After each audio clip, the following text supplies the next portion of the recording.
¿Es el cristianismo una fe irracional o la forma más alta de la verdad? En los primeros siglos la Iglesia no está para una pregunta académica. Era una cuestión que podría costarte la vida. En un mundo dominado por el Imperio Romano, por la filosofía griega y por múltiples religiones, surgió un hombre que intentó hacer algo que pocos habían logrado hasta ese momento: explicar el cristianismo utilizando las herramientas de la razón. Ese hombre fue San Justino Mártir. No nació cristiano, no fue formado en la iglesia, fue ante todo un buscador de la verdad, un filósofo que recorrió distintas escuelas, que examinó ideas, que cuestionó maestros, y que pudo darle certeza.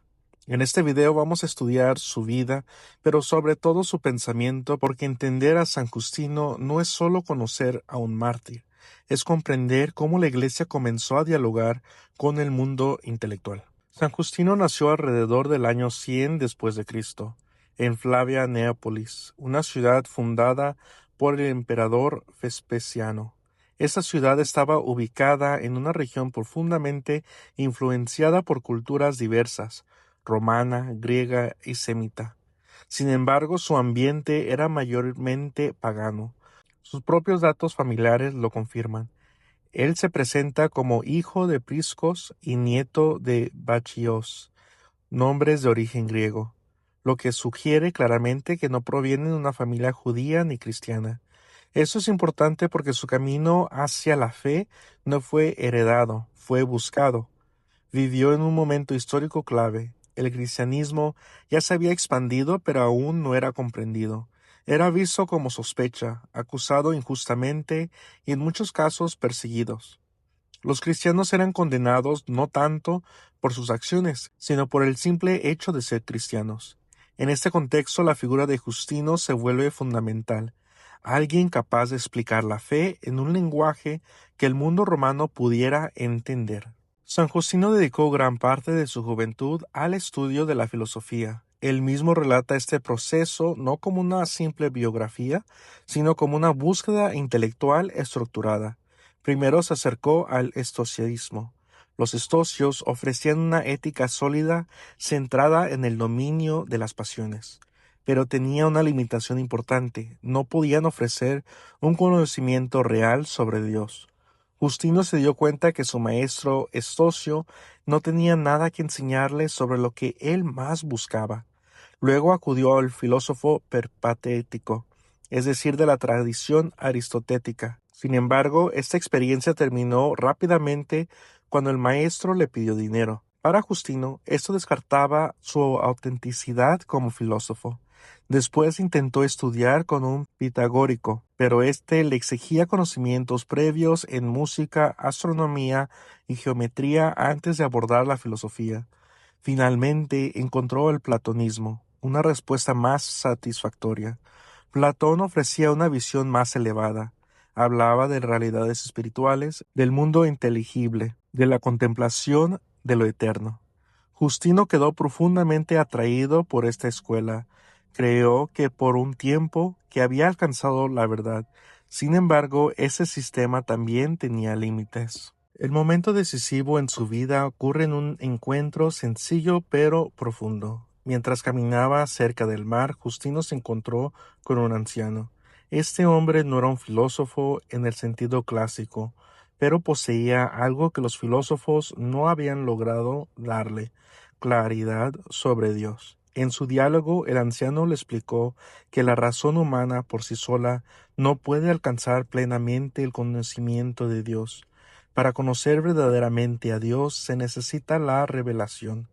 Le habló de los profetas, hombres inspirados por el Espíritu Santo, que habían conocido a Dios no por especulaciones, sino porque Dios mismo se les había revelado.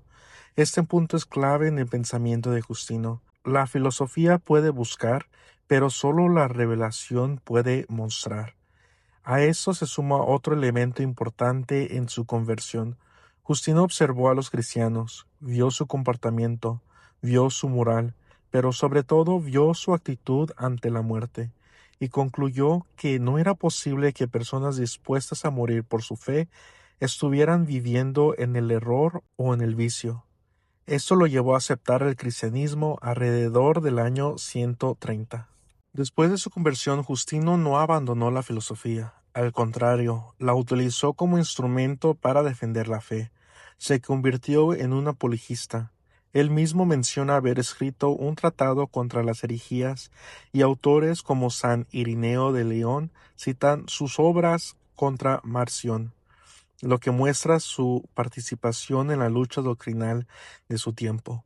El historiador Eusebios de Cesarea proporciona una lista de sus escritos, incluyendo apologías dirigidas a emperadores, discursos contra los griegos, tratados teológicos y su famoso diálogo con Trifón. Sin embargo, solo 3 obras han llegado hasta nosotros con autenticidad segura: la primera apología, la segunda apología y el diálogo con Trifón, conservadas en manuscritos antiguos que presentan lagunas y dificultades textuales, pero que aún permiten reconstruir su pensamiento con bastante fidelidad. La primera apología está dirigida a las autoridades romanas y busca demostrar que los cristianos son perseguidos injustamente, no por crímenes reales, sino simplemente por llevar el nombre de cristianos. Justino argumenta que los cristianos no son ateos, ya que adoran al verdadero Dios, ni son criminales, pues viven según altos principios morales. De hecho, están dispuestos a morir antes que renegar de su fe. Rechazan la idolatría porque reconocen que los ídolos no son dioses verdaderos. En esta obra también presenta una exposición doctrinal profunda. Cristo es el Verbo encarnado, el Maestro que enseña la verdad moral y el juez que vendrá al final de los tiempos. Explica además elementos fundamentales de la vida cristiana primitiva, como el bautismo, la Eucaristía y la reunión dominical, mostrando que desde los primeros siglos ya existía una estructura litúrgica definida. También establece comparaciones entre Cristo y figuras del mundo pagano, afirmando que cualquier similitud proviene de imitaciones engañosas promovidas por fuerzas demoníacas, mientras que Cristo es la verdad plena y superior. La segunda apología no es una obra independiente, sino una continuación de la primera, escrita a raíz de nuevas injusticias cometidas contra los cristianos, particularmente bajo autoridades romanas como el prefecto Urbino. En este texto, Justino reflexiona sobre por qué Dios permite el sufrimiento y la persecución, explicando a través de la providencia divina, la libertad humana y la realidad del juicio final.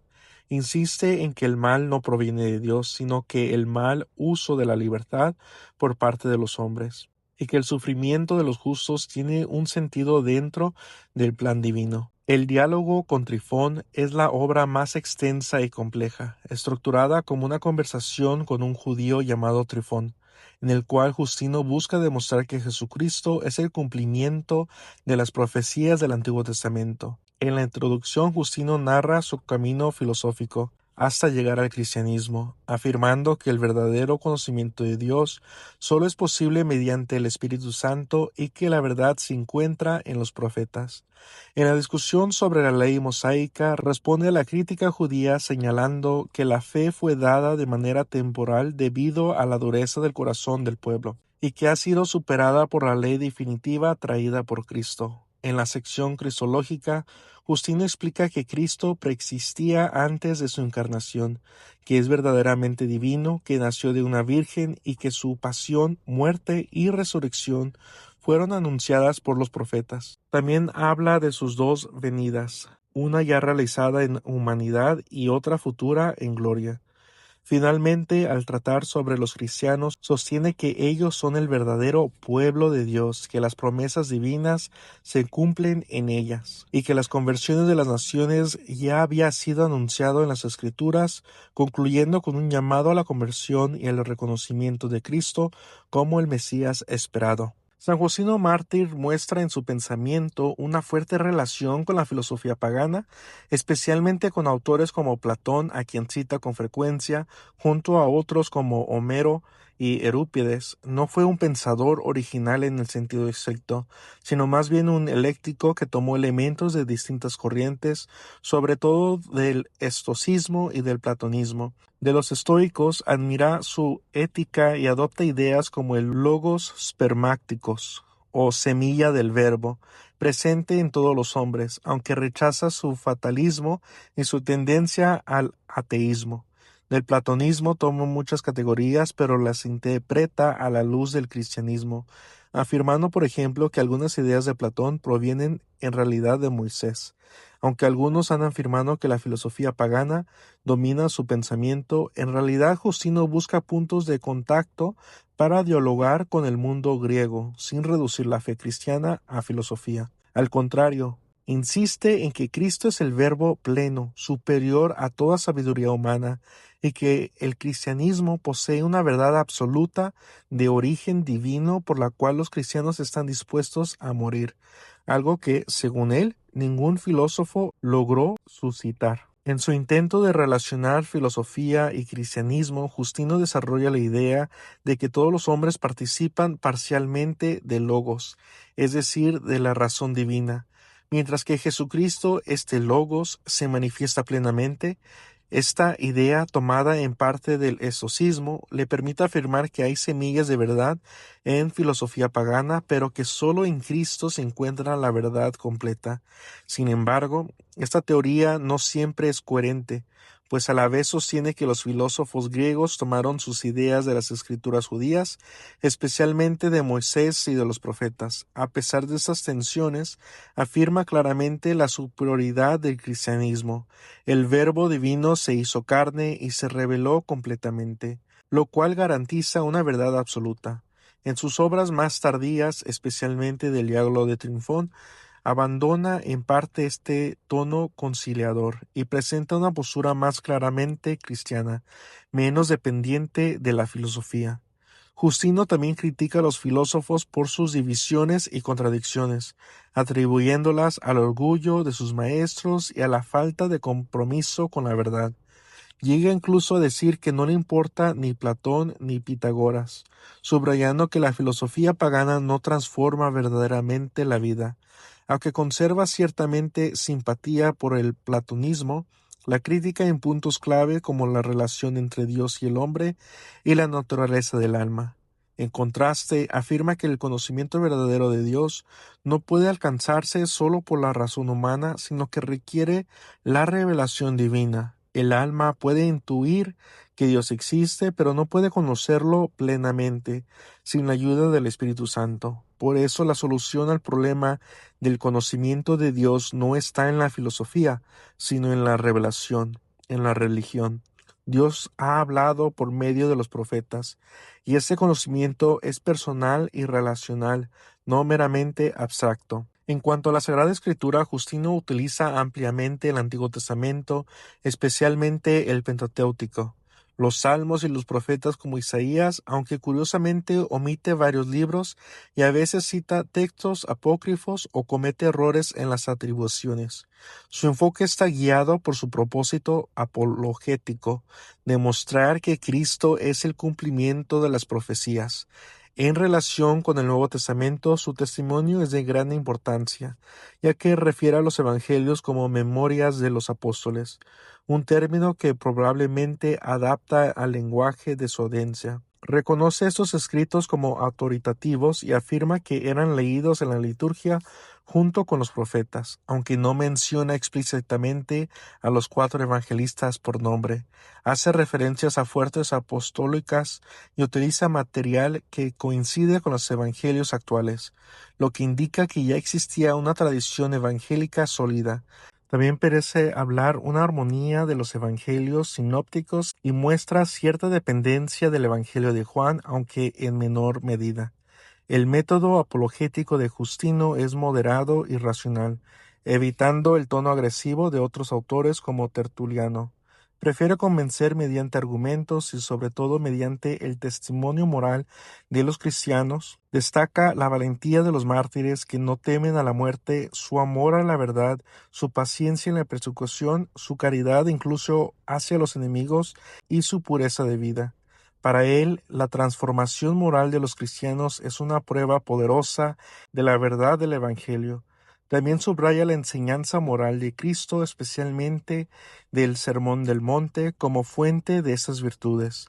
Sin embargo, su argumento principal es el cumplimiento de las profecías, dedicada gran parte de su obra a mostrar que los acontecimientos de la vida de Cristo y la expansión de la Iglesia fueron anunciadas previamente por los profetas, lo cual solo puede explicarse por una revelación divina.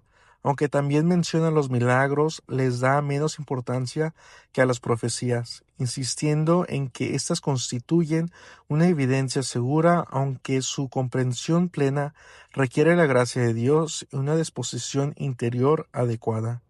Y déjenme saber en los comentarios si gustan que en el futuro les hable sobre los diferentes métodos de la apologética. Justino vivió y enseñó en Roma, donde formó discípulos, pero su actividad también generó oposición. Fue denunciado y llevado ante el prefecto Rústico. Durante el juicio se le pidió que ofreciera sacrificios a los dioses romanos, y su respuesta fue clara: nadie en su sano juicio abandona la verdad por el error. Se negó, y cuando se le amenazó con tortura, respondió que deseaba sufrir por Cristo, porque eso le daría salvación. Fue condenado junto con 6 compañeros a ser azotado y decapitado alrededor del año 165. San Justino representa un momento clave en la historia de la Iglesia. Es uno de los primeros en demostrar que la fe cristiana puede ser explicada racionalmente sin perder su esencia. También muestra los límites de la razón humana. La verdad no se construye solo pensando, sino que se tiene que recibir. Y finalmente su vida confirma que la verdad no es solo algo que se entiende, sino que es algo que se vive, y si es necesario, por lo que se muere. Espero que les haya gustado esta historia de San Justino Mártir. Déjenme saber qué es lo que piensan en los comentarios, algunas preguntas que ustedes tengan, y dejaré también ahí abajo en la descripción y en los comentarios los libros de San Justín Mártir, que si ustedes gustan ser apologéticas y quieren argumentar, San Justino Mártir es muy esencial para leer y entender los argumentos. Dios los bendiga y nos vemos en el siguiente video.